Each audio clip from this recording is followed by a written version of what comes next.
Ten název výstavy Oko je palindrom je vlastně jako velmi doslovný, protože samozřejmě oko je slovo, který se čte stejně popředu i pozadu, což je zajímavé z toho důvodu, že to je nastejno v angličtině a v některých dalších jazycích, ale zároveň je to vlastně taková jako metafora, jako obrazová z hlediska toho, jak vlastně člověk vnímá realitu kolem sebe, protože vlastně ty obrazové data, které právě hlavně skrz to oko jako získáváme, tak v té hlavě se interpretují jako velmi silně na základě samozřejmě naší předchozí zkušenosti, na základě emocí, na základě vzpomínek, a to je vlastně takový hlavní pojítko té výstavy, a ty jednotlivé fotky, které tady jsou vystavené, tak s tím principem nějakým způsobem pracují.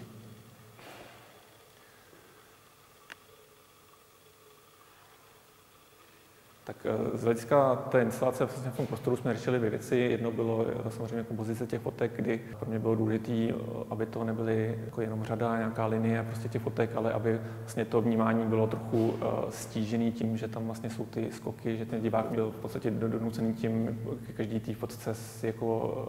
vnímat jako jednotlivě a najít si k tomu nový pohled, aby to vlastně nezačal tu linii na začátku a ne to jako nějaký příběh jedno za druhým. Takže proto tenhle ten způsob. A vlastně druhou věc, kterou jsme řešili, bylo vlastně to okno, který tady je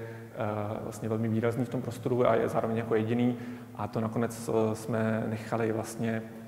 to řešení tady té polopropustné folie, která vlastně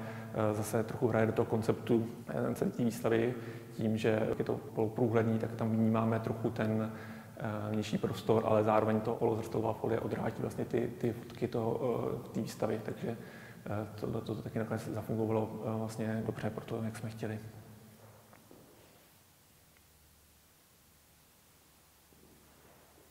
Pro mě ta analogová fotka je pořád hodně důležitá, protože to je vlastně médium, na kterým jsem tak nějak vyrost, a je pro mě důležitý ten proces zároveň jako myšlenkový, že samozřejmě ta známá věc, že se to jako vyfotí, pak člověk tím časem, než se to jako zpracuje, tak tomu prostě získáme nějaký časový odstup a vidíme to taky pak trochu jinak. Takže vlastně kombinuju tu klasickou cestu i s tou digitální, kde vlastně ty fotky potom skenuju a nějakým způsobem zpracovávám na tom počítači, ale často pak zase dělám nazpátek to, že udělám jako digitální negativ, z kterého se dělá buď ta kontaktní kopie nebo zvětšeněná, takže snažím se vlastně spojit to nejlepší z obou těch technologií, co jde. Snažím se balancovat určitým způsobem a hledat nějakou cestu, kterou jako považuji za, řekněme, dobrou nebo užitečnou. No. A je to prostě způsoby toho vnímání, způsoby toho, jak se zorientovat v tom světě, který je dneska tím vizuálem úplně vlastně přehlcený, a jak se z toho v podstatě jako nezbláznit a